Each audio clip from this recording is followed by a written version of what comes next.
வணக்கம். மாலை முரசு செய்திகளை விரிவாக பார்ப்பதற்கு முன்பாக தலைப்புச் செய்திகளை பார்க்கலாம். மக்களவைத் தேர்தலுக்கான அதிமுக தேர்தல் அறிக்கையை வெளியிட்டார் ஓ பன்னீர்செல்வம். கல்விக் கடன், வேளாண் கடன் தள்ளுபடி, மழைநீர் சேமிப்புக்கு புதிய திட்டம் அறிவிப்பு. திமுகவின் தேர்தல் அறிக்கையை வெளியிட்டு மு.க. ஸ்டாலின் பேச்சு. நீட் தேர்வுக்கு விலக்கு, தமிழை மத்திய ஆட்சி மொழியாக்குவதாகவும் உறுதி. தேர்தல் அலுவலகங்களில் வேட்பாளர்களை கண்காணிக்க வீடியோ குழுக்கள் நிறுத்த ஏற்பாடு. வங்கிக் கணக்குகளில் 10 லட்சம் ரூபாய்க்கு மேல் பண பரிவர்த்தனையை கண்காணிக்க நடவடிக்கை. 283 தொகுதிகளை வென்று மீண்டும் பாஜகவை ஆட்சி அமைக்கும் என டைம்ஸ் நவ் கருத்து கணிப்பு. தமிழகத்தில் திமுக கூட்டணி 34 தொகுதிகளை கைப்பற்றும் எனவும் தகவல்.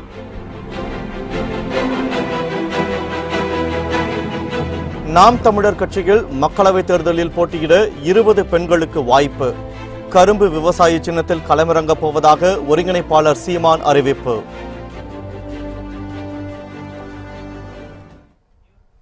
இனி விரிவான செய்திகளை பார்க்கலாம். மக்களவைத் தேர்தலை முன்னிட்டு அதிமுக தேர்தல் அறிக்கையில் இடம்பெற்றுள்ள சிறப்பு அம்சங்களை ஒருங்கிணைப்பாளர் ஓ பன்னீர்செல்வம் அறிவித்துள்ளார்.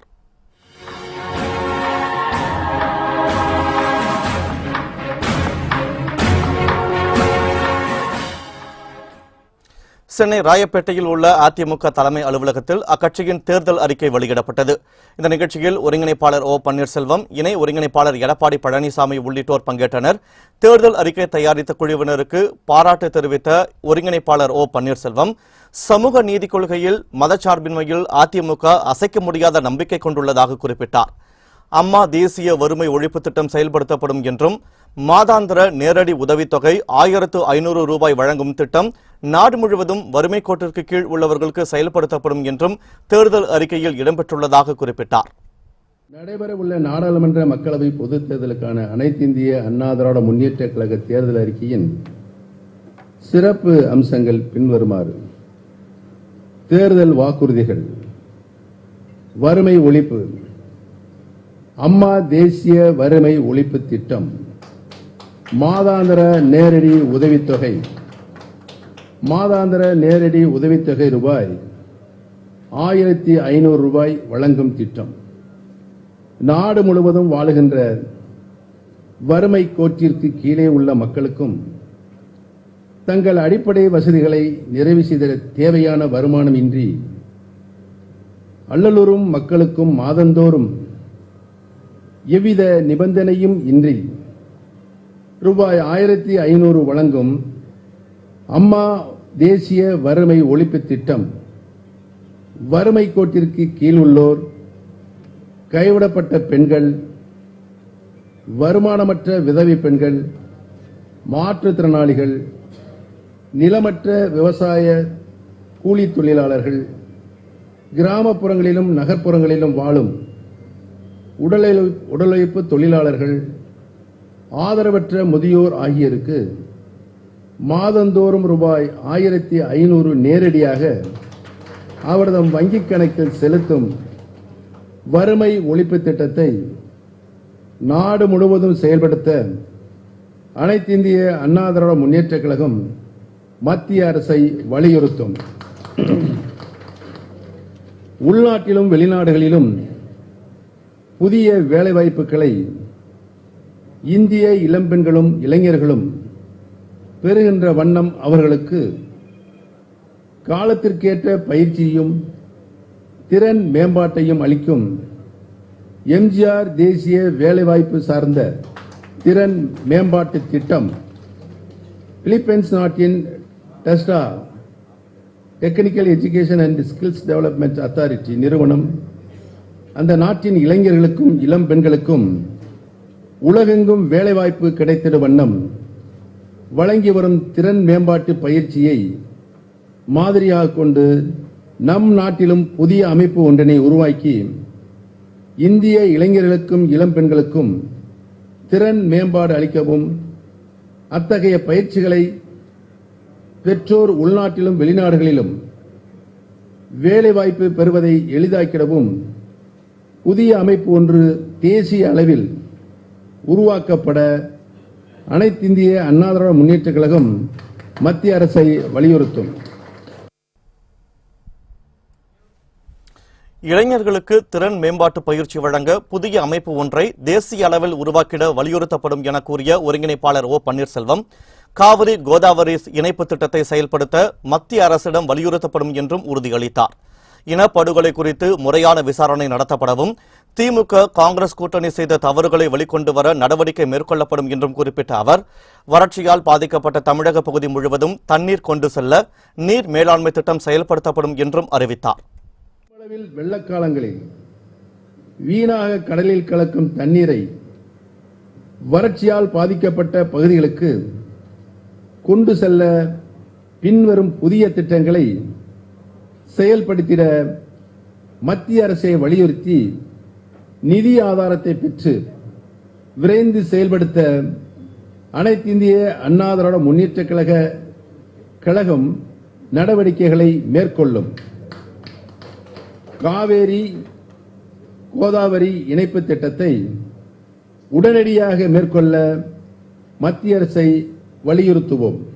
நொய்யல் ஆற்றையும் மேற்கு தொடர்ச்சி மலையையும் மையமாக கொண்டு மேற்கு தொடர்ச்சி மலையில் பருவமழை காலங்களில் பெறப்படும் மழை வெள்ள நீரை கோவை மாவட்டம் தொண்டாமுத்தூர் ஒன்றிய பகுதி மற்றும் மதுக்கரை வனச்சரகம், வெள்ளப்பதி பிரிவு, நண்டங்கரை, உண்டன்துறை, கோவைப்புதூர், போலுவாம்பட்டி வனச்சரகம், நரசிபுரம், தாலியூர் மற்றும் இவற்றை சுற்றியுள்ள இடங்களில் தடுப்பணைகளை அமைத்தும் குளம் குட்டைகளில் மழைநீரை நிரப்பியும் நிலத்தடி நீர் செறிவூட்டும் திட்டம். 2.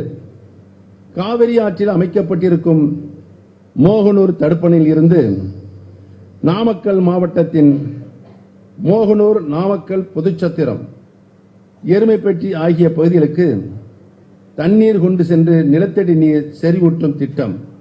3.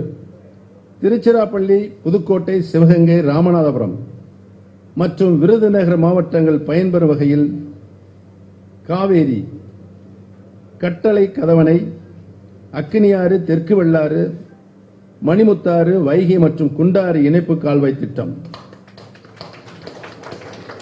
மாணவ மாணவியர்கள் இந்தியாவில் கல்வி பயில்வதற்கு தேசியமயமாக்கப்பட்ட வங்கிகளிலும் மற்ற வங்கிகளிலும் பெற்றுள்ள கல்விக் கடனை ரத்து செய்ய வேண்டும் என்று மத்திய அரசை அனைத்திந்திய அண்ணா திராவிட முன்னேற்றக் கழகம் வலியுறுத்தும். வேளாண்மை கடன்களால் அல்லலுறும் விவசாயிகளுக்கு அவர்தம் கடன் சுமையை நீக்கும் வகையில் உறுதியான திட்டம் ஒன்றினை உடனடியாக செயல்படுத்த மத்திய அரசை அனைத்திந்திய அண்ணா திராவிட முன்னேற்றக் கழகம் வலியுறுத்தும். கல்வியை பொதுப்பட்டியலில் இருந்து மாநில பட்டியலுக்கு மாற்ற வேண்டும் என்று அனைத்திந்திய அண்ணா திராவிட முன்னேற்றக் கழகம் வலியுறுத்தும்.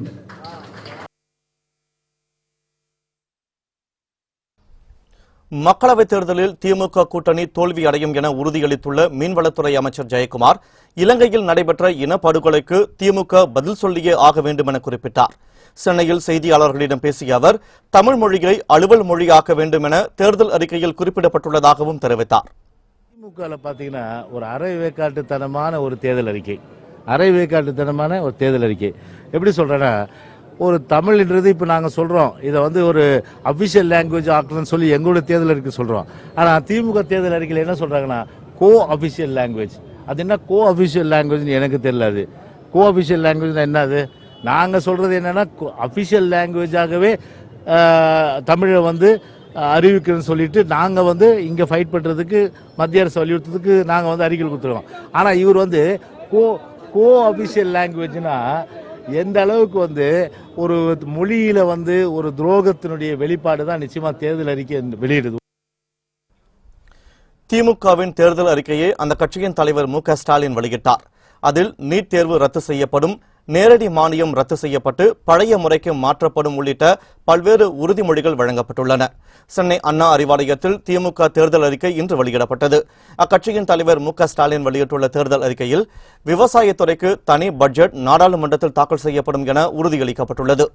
மத்திய அரசின் வரி வருவாயில் 60% மாநிலங்களுக்கு பகிர்ந்தளிக்கப்பட வேண்டும் என்றும், வளர்ந்த மாநிலங்கள் மேலும் வளர்ச்சி பெற பாரபட்சமில்லாமல் நிதி பங்கீடு செய்ய வலியுறுத்தப்பட வேண்டும் என்றும் அந்த அறிக்கையில் இடம்பெற்றுள்ளது. மத்திய மாநில அரசு ஊழியர்களுக்கு பழைய ஓய்வூதிய திட்டம் செயல்படுத்தப்படும் என்றும், இந்திய பொருளாதாரத்தை மீட்டெடுக்க சிறப்பு அந்தஸ்து பொருளாதார நிபுணர்கள் அடங்கிய குழு அமைக்கப்படும் என்றும் அறிவிக்கப்பட்டுள்ளது. மேலும் தனிநபர் வருமானத்தை 1.5 லட்சம் ரூபாயாக உயர்த்திட நடவடிக்கை எடுக்கப்படும் என்று குறிப்பிட்டுள்ள அந்த அறிக்கையில், நாள்தோறும் நிர்ணயம் செய்யப்படும் பெட்ரோல், டீசல், எரிவாயு பொருட்களின் விலை கட்டுக்குள் வைக்கப்படும் என்றும், எரிவாயு சிலிண்டருக்கான மானியத் தொகை வங்கியில் செலுத்தும் முறை மாற்றப்பட்டு முன்பிருந்தது போலவே மாற்றப்படும் என்றும் உறுதியளிக்கப்பட்டுள்ளது. தென்னிந்திய நதிகளை இணைக்க நடவடிக்கை மேற்கொள்ளப்படும் என்றும் தெரிவிக்கப்பட்டுள்ள அந்த அறிக்கையில், நீட் தேர்வு ரத்து செய்யப்படும் என்றும், மாணவர்களின் கல்விக் கடன் முழுமையாக ரத்து செய்ய நடவடிக்கை மேற்கொள்ளப்படும் எனவும் அறிக்கையில் குறிப்பிடப்பட்டுள்ளது.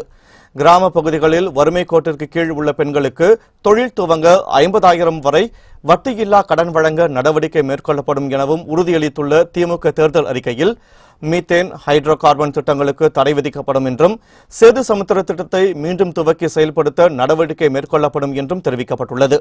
இதேபோல் பேரறிவாளன் உள்ளிட்ட 7 பேரை மனிதாபிமான அடிப்படையில் விடுவிக்க நடவடிக்கை மேற்கொள்ளப்படும் என்றும், கார்ப்பரேட் நிறுவனங்களில் 10,000 ரூபாய் ஊதியத்தில் 50 லட்சம் பேருக்கு வேலைவாய்ப்பு வழங்கப்படும் என்றும் அந்த அறிக்கையில் உறுதியளிக்கப்பட்டுள்ளது. திமுக தேர்தல் அறிக்கை மிக சிறப்பாக அமைக்கப்பட்டுள்ளதாக மதிமுக பொதுச் செயலாளர் வைகோ பெருமைப்பட கூறியுள்ளார். சென்னை அண்ணா அறிவாலயத்தில் செய்தியாளர்களிடம் பேசிய அவர், சட்டமன்ற தேர்தலுக்கும் தனியாக தேர்தல் அறிக்கை தயாரித்து ஆட்சி நடத்த முன்கூட்டியே திட்டமிட்டு திமுக செயல்படுவதாகவும் புகழாரம் சூட்டினார். இன்றைக்கு திராவிட முன்னேற்றக் கழகம் நாடாளுமன்ற தேர்தலுக்காக வெளியிட்டிருக்கக்கூடிய தேர்தல் அறிக்கை மிகச் சிறப்பாக அமைக்கப்பட்டுள்ளது.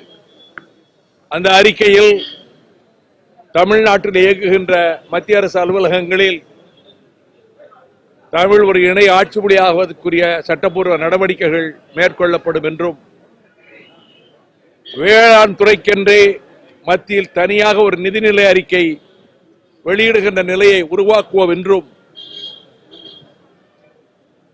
முடங்கி கிடக்கின்ற சேது சமுத்திர கால்வாய் திட்டத்தை நிறைவேற்றுவோம் என்றும் சிறப்பான குறிப்புகளாக இந்த தேர்தல் அறிக்கை அமைந்திருக்கின்றது.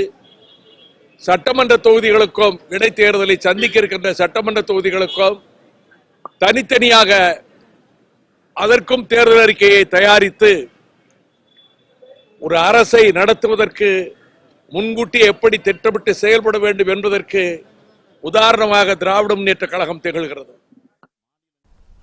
பெண்கள் எதிர்பார்க்கும் வகையில் தேவையான வசதிகளை பூர்த்தி செய்யும் வகையில் திமுக தேர்தல் அறிக்கையை தயாரித்துள்ளதாக கொங்கு நாடு மக்கள் தேசிய கட்சியின் தலைவர் ஈஸ்வரன் பெருமைப்பட கூறியுள்ளார். சென்னையில் செய்தியாளர்களிடம் பேசிய அவர், சிலிண்டர் மானியத் தொகை மீண்டும் பழைய நிலைக்கு கொண்டு வருவது உள்ளிட்ட பல்வேறு அம்சங்கள் இடம்பெற்றிருப்பதை வரவேற்றுள்ளார். பெண்கள் அன்றாடம் உபயோகிக்கின்ற கேஸ் சிலிண்டருடைய விலையை பழைய நிலைக்கு கொண்டு வரப்படும் என்று அறிவித்திருப்பது எல்லா குடும்பத்திற்கும் தொடர்ந்து பயனளிக்கக்கூடியது. வேலையில்லா திண்டாட்டம் இங்கே தலைவிரித்தாடும் பொழுது கல்வி கடனை வாங்கி கட்ட முடியாமல் தடுமாறுகின்ற இளைஞர்களுக்கு கல்வி கடனை முழுமையாக தள்ளுபடி செய்யப்படும் என்று அறிவித்திருப்பது இளைஞர்கள் அத்தனை பேருக்கும் இன்றைக்கு மகிழ்ச்சி அளிக்கக்கூடிய செய்தி.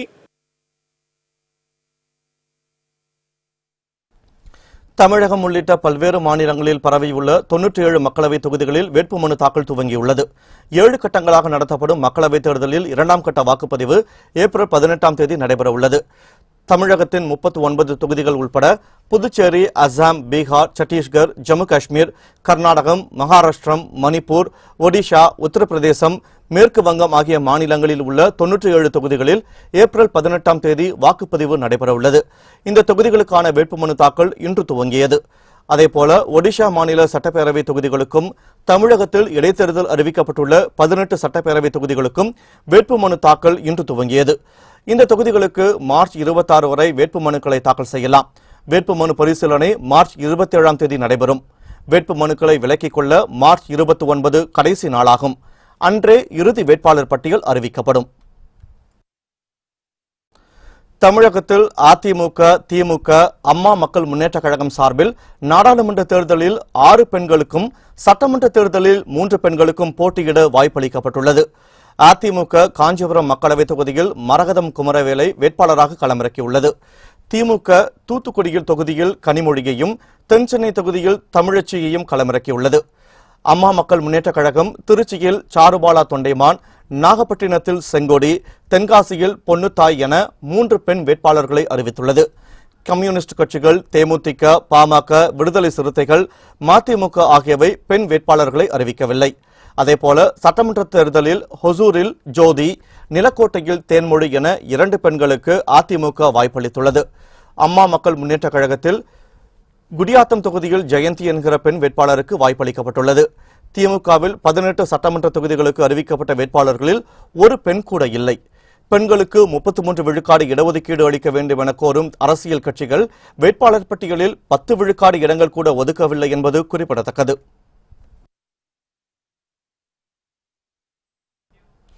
பிரதமர் நரேந்திர மோடியின் நடவடிக்கைகளால் தான் உலகில் உள்ள அனைத்து இந்தியர்களும் பாதுகாப்புடன் உள்ளதாக அமைச்சர் செங்கோட்டையன் புகழாரம் சூட்டியுள்ளார். ஈரோட்டில் பாஜக நிர்வாகிகள் கூட்டம் நடைபெற்றது. அக்கட்சியின் தேசிய செயற்குழு உறுப்பினர் இல கணேசன் தலைமையில் நடைபெற்ற இந்த கூட்டத்தில் அமைச்சர்கள் செங்கோட்டையன், கே.சி. கருப்பணன் ஆகியோர் கலந்து கொண்டனர். அப்போது அவர்கள் மறைந்த கோவா முதலமைச்சர் மனோகர் பாரிக்கருக்கு இரங்கல் தெரிவித்துக் கொண்டனர். பின்னர் செய்தியாளர்களிடம் பேசிய பள்ளி கல்வித்துறை அமைச்சர் செங்கோட்டையன், தேசத்தை காப்பதற்கு ஒரு தலைசிறந்த பிரதமராக நரேந்திர மோடி திகழ்கிறார் என புகழாரம் சூட்டினார். இன்றைய பாரத பிரதமர் நரேந்திர மோடிஜி அவர்கள்தான் இருக்கின்ற காரணத்தின் அடிப்படையில் உலகத்திலே வாழுகிற அத்தனை இந்தியர்களுக்கும் பாதுகாப்பு இருக்கிறது என்பதை அந்த சிறிய பெண்மணி விளக்கி இருக்கிறார்கள். ஆகவே தேசத்தை காப்பதற்கும், தேசத்திற்காக மக்களை காப்பதற்கும் ஒரு தலை சிறந்த தலைவராக நம்முடைய பாரத பிரதமர் இருக்கிறார்கள். ஆகவே ஒருங்கிணைந்து அந்த பணிகளை நாங்கள் அத்தனை பேரும் ஆற்றி வருகிறோம். வேட்புமனு தாக்கல் செய்ய வரும் வேட்பாளர்களை கண்காணிக்க வீடியோ குழுக்கள் நிறுத்தப்பட்டுள்ளதை தொடர்ந்து 10 லட்சம் ரூபாய்க்கு மேல் பண மாற்றம் நடந்தால் தகவல் அளிக்கும்படி வங்கிகளுக்கு தேர்தல் ஆணையம் உத்தரவிட்டுள்ளது. தமிழகத்தில் அடுத்த மாதம் 18ஆம் தேதி ஒரே கட்டமாக மக்களவைத் தேர்தல் நடைபெறவுள்ளது. அதற்கான வேட்புமனு தாக்கல் இன்று துவங்கியது. இதையடுத்து தேர்தல் ஆணையம் கண்காணிப்பை தீவிரப்படுத்தி வருகிறது. அனைத்து தொகுதிகளுக்கும் செலவின பார்வையாளர்கள் அனுப்பி வைக்கப்பட்டுள்ளனர். அதேபோல தேர்தல் அலுவலகங்களுக்கு வேட்பாளர்கள் வரும்போது அவர்களை கண்காணிக்க வீடியோ குழுக்கள் நிறுத்தப்பட்டுள்ளன. சென்னை மாவட்டத்தின் 15 மண்டலங்களில் 48 பறக்கும் படைக்குழுக்களும், 16 வீடியோ கண்காணிப்பு குழுக்களும், 48 நிலை கண்காணிப்பு குழுக்களும் அமைக்கப்பட்டுள்ளன. இதேபோல வங்கிகளில் பண பரிமாற்றத்தை தீவிரமாக கண்காணிக்கவும் உத்தரவிடப்பட்டுள்ளது. 10 லட்சம் ரூபாய்க்கு மேல் பண பரிமாற்றம் நடந்தால் அதனை கண்காணிக்கும்படி வங்கி அதிகாரிகளுக்கு அறிவுறுத்தப்பட்டுள்ளது. இன்று செவ்வாய்க்கிழமை என்பதால் அரசியல் கட்சியினர் பலர் வேட்புமனு தாக்கல் செய்யவில்லை. நாளை பௌர்ணமி தினத்தையொட்டி ஏராளமானோர் மனு தாக்கல் செய்வார்கள் என எதிர்பார்க்கப்படுகிறது. மக்களவைத் தேர்தலில் அதிக தொகுதிகளை கைப்பற்றி மத்தியில் மீண்டும் பாஜக தான் ஆட்சி அமைக்கும் என டைம்ஸ் நவ் நடத்திய கருத்து கணிப்பில் கூறப்பட்டுள்ளது. நாடாளுமன்ற தேர்தலை முன்னிட்டு டைம்ஸ் நவ் செய்தி நிறுவனம் கருத்து கணிப்பு நடத்தியது. மக்களவைத் தேர்தலில் பாஜக கூட்டணிக்கு 283 இடங்கள் கிடைக்க வாய்ப்புள்ளதாக அந்த கருத்து கணிப்பில் தகவல் வெளியாகியுள்ளது. இது கடந்த ஜனவரி மாதத்தில் நடத்தப்பட்ட கருத்து கணிப்புடன் ஒப்பிடுகையில் 21 இடங்கள் அதிகரித்துள்ளது. பெரும்பான்மைக்கு வேண்டிய 272 தொகுதிகளை விட அதிகமாக உள்ளதால் மீண்டும் பாஜக கூட்டணியே மத்தியில் ஆட்சி அமைக்கும் என கருதப்படுகிறது.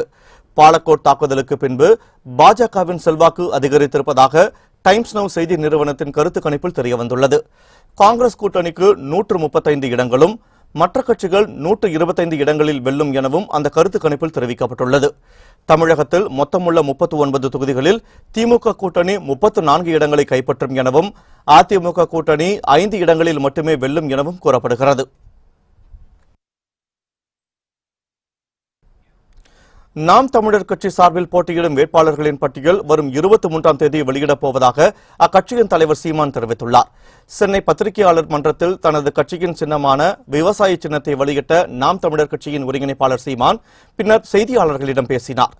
நாம் தமிழர் கட்சி 18 தொகுதி சட்டமன்ற இடைத்தேர்தலில் தனித்து போட்டியிடும் என்றும் விவசாய சின்னத்தில் போட்டியிட்டு இடைத்தேர்தலை சந்திக்கும் நாம் தமிழர் கட்சிக்கு விவசாயிகளையும் விவசாயத்தையும் காக்கவே இந்த சின்னம் கிடைத்துள்ளதாகவும் பெருமைப்பட கூறினார். நாம் தமிழர் கட்சி சார்பில் போட்டியிடும் வேட்பாளர்களின் பட்டியல் வரும் 23ஆம் தேதி வெளியிடப்படும் என்றும் வேட்பாளர்கள் தேர்வில் ஆண்களுக்கு நிகராக பெண்களுக்கும் 50% இடஒதுக்கீடு வழங்கப்படும் என்றும் குறிப்பிட்டார். இதையே எனக்கு சின்னமா கொடுத்துருக்காங்கன்னா உயிர் கொடுத்தாவது இந்த விவசாயிகளை காப்பாத்திடுவேங்கிறதுனால எப்படியாவது உயிர் கொடுத்து இதை காப்பாத்திடுவோங்கிறதுனால எங்களுக்கு இதை சின்னமா கொடுத்துருக்காங்க. அவங்க கொடுத்துருக்கிறது கரும்பு விவசாயி அப்படின்னு. 22ஆம் தேதி எங்களுடைய வேட்பாளர்கள் கட்டுத்தொகை செலுத்துறாங்க, அதாவது வேட்புமனு தாக்கல் செய்கிறாங்க. 23ஆம் தேதி மாலை மயிலை மாங்கொல்லையில் வச்சு மொத்த வேட்பாளர்களையும் நாங்கள் அறிமுகப்படுத்திருக்கிறோம். இதில் 20 பெண் வேட்பாளர்கள், 20 ஆண் வேட்பாளர்கள். அதே போல் சட்டசபைக்கும் சரிபாதி பெண்களுக்கு வாய்ப்பு இடைத்தேர்தலையும் நாங்கள் கொடுத்துருக்கோம். தேர்தலில் கருப்பு பண புழக்கம் குறித்து 24 மணி நேர கட்டுப்பாட்டு அறைக்கு தகவல் அளிக்கலாம் என வருமான வரித்துறை தலைமை இயக்குநர் வியவகாரே தெரிவித்துள்ளார். தேர்தலில் பணபலத்தை பயன்படுத்துவதை தடுப்பது குறித்து மும்பையில் செய்தியாளர்களிடம் பேசிய வியவகாரே, தேர்தலில் வாக்குகளை பெறுவதற்காக கருப்பு பணம், நகைகள், பரிசு பொருட்கள் பயன்படுத்தப்படுவது குறித்து நம்பத்தகுந்த தகவல்களை அளித்தால் நடவடிக்கை எடுக்கப்படும் என குறிப்பிட்டார். இதற்கான புகார்களை வருமான வரித்துறையின் 24 மணி நேர கட்டுப்பாட்டு அறைக்கு 1800-221-510 என்கிற கட்டணமில்லா தொலைபேசி எண்ணுக்கு தொடர்பு கொண்டு தெரிவிக்கலாம் என அவர் குறிப்பிட்டார். புகார் அளிப்பவர்கள் தங்களை பற்றிய விவரங்களை தெரிவிக்க வேண்டியதில்லை என்றும் அவர் குறிப்பிட்டார். இந்த நடவடிக்கைக்காக பறக்கும் படையினர், வான் நுண்ணறிவு பிரிவினர் ஆகியோரும் ஈடுபடுத்தப்பட்டுள்ளதாக வியவகாரே தெரிவித்தார். சி விஜில் செயலியில் பொதுமக்கள் அளிக்கும் புகார்கள் மீது 100 நிமிடங்களுக்குள் தேர்தல் ஆணையம் நடவடிக்கை எடுத்து வருகிறது. தேர்தல் விதிமீறல்கள் தொடர்பாக பொதுமக்கள் புகார் அளிப்பதற்காக சி விஜில் உள்பட 4 செயலிகளை தேர்தல் ஆணையம் அறிமுகப்படுத்தியுள்ளது. பொதுமக்களுக்கான சி விஜில் செயலி ஆண்ட்ராய்டு செல்பேசிகளில் பிளே ஸ்டோரில் கிடைக்கிறது. வாக்காளர்களுக்கு பணம் வழங்கல், விதிமீறல் விளம்பரங்கள் ஆகியவை குறித்து சி விஜில் செயலியில் நேற்று வரை 6000க்கும் மேற்பட்ட புகார்கள் வந்ததாகவும் அவற்றில் 1823 புகார்கள் முறையானவை என்றும் தேர்தல் ஆணையம் தெரிவித்துள்ளது. இந்த புகார்களின் மீது 100 நிமிடங்களுக்குள் நடவடிக்கை எடுக்கப்பட்டு வருவதாக தேர்தல் ஆணைய அதிகாரிகள் தெரிவித்துள்ளனர். தெலுங்கானா முதலமைச்சர் சந்திரசேகர ராவ் குற்ற அரசியலில் ஈடுபடுவதாக ஆந்திர முதலமைச்சர் சந்திரபாபு நாயுடு குற்றம் சாட்டியுள்ளார். ஆந்திர மாநிலம் ஓங்கோலில் தேர்தல் பிரச்சாரத்தில் சந்திரபாபு நாயுடு பேசினார். அப்போது பீகாரை சேர்ந்த பிரசாந்த் கிஷோர் வகுத்துக் கொடுத்த வியூகத்தின்படி தெலுங்கானா முதலமைச்சர் சந்திரசேகர ராவ் குற்ற அரசியலில் ஈடுபடுவதாக குற்றம் சாட்டினார். தெலுங்கானாவில் காங்கிரஸ், தெலுங்கு தேசம் கட்சி சட்டமன்ற உறுப்பினர்களை சந்திரசேகர ராவ் இழுத்து வருவதாகவும் அதற்கு பாஜக துணை போவதாகவும் குற்றம் சாட்டினார். செய்திகள் தொடர்கின்றன. +2 தேர்வுகள் இன்றுடன் முடிவடைந்ததை தொடர்ந்து விடைத்தாள்கள் திருத்தும் பணிகள் வரும் 29ஆம் தேதி துவங்கும் என அறிவிக்கப்பட்டுள்ளது. தமிழகம் மற்றும் புதுச்சேரியை சேர்ந்த 10 லட்சத்திற்கும் மேற்பட்ட +2 மாணவர்கள் பங்கேற்ற பொதுத் தேர்வு மார்ச் 1ஆம் தேதி துவங்கியது. நேற்று வரை முடிந்த விடைத்தாள்கள் அனைத்தும் சென்னை தேர்வு மையத்திற்கு அனுப்பப்பட்டு அவற்றுக்கு டம்மி எண்கள் போடும் பணி நடந்து வருகிறது. இந்த நிலையில் +2 தேர்வுகள் இன்றுடன் முடிவடைந்தன. இதனிடையே விடைத்தாள்கள் திருத்தும் பணியில் ஆசிரியர்கள் அலட்சியம் காட்டினால் கடும் நடவடிக்கை எடுக்கப்படும் என தேர்வுத்துறை இயக்குநர் எச்சரிக்கை விடுத்துள்ளார்.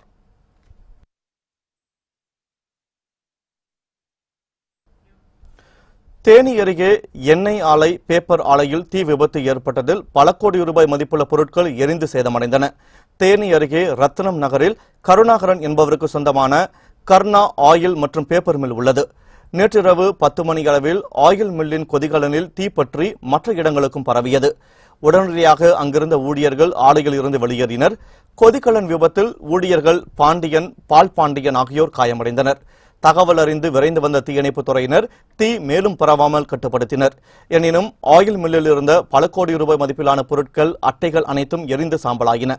காயமடைந்த ஊழியர்கள் இருவரும் தேனி அரசு மருத்துவமனையில் சிகிச்சைக்காக அனுமதிக்கப்பட்டுள்ளனர்.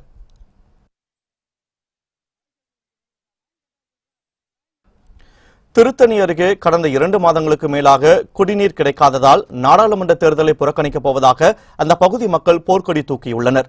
திருவள்ளூர் மாவட்டம் தடூர் கிராமத்தில் 500க்கும் மேற்பட்ட குடும்பத்தினர் வசித்து வருகின்றனர். இந்த கிராமத்தில் கடந்த 60 நாட்களுக்கு மேலாக குடிநீர் வழங்கப்படவில்லை என குற்றச்சாட்டு எழுந்துள்ளது. இது தொடர்பாக துறை சார்ந்த அதிகாரிகளிடம் முறையிட்டும் அவர்கள் நடவடிக்கை எடுக்காத நிலையில் தடூர் கிராம பெண்கள் வட்டார வளர்ச்சி அலுவலர் கலைச்செல்வி என்பவரை முற்றுகையிட்டனர். அப்போது மக்களவைத் தேர்தல் வரவிருப்பதால் குடிநீர் தருவதற்கு ஏற்பாடு செய்ய முடியாது என்று வட்டார வளர்ச்சி அலுவலர் தெரிவித்ததாக கூறப்படுகிறது. இதனால் அதிருப்தி அடைந்த பெண்கள் குடிநீர் கிடைக்க ஏற்பாடு செய்ய வேண்டும், இல்லையெனில் நாடாளுமன்ற தேர்தலை புறக்கணிப்போம் என்றும் எச்சரிக்கை விடுத்தனர். இப்போ இவங்க எங்களுக்கு சரியான பதில் அவங்க சொல்லலை. அதனால எலெக்ஷனுக்காக எங்கள் ஊர் தாடூர் காலனிக்கு வந்தாங்கன்னா நாங்கள் பொம்பளைங்களே சேர்ந்து எல்லாரும் வெளியே தான் நிற்க வைப்போம். எங்கள் ஊர் ஒன்று வராதிங்க, நாங்கள் தண்ணிக்காக இவ்வளோ நாள் கஷ்டப்பட்டு அவசரப்பட்டுக்கிறோம்.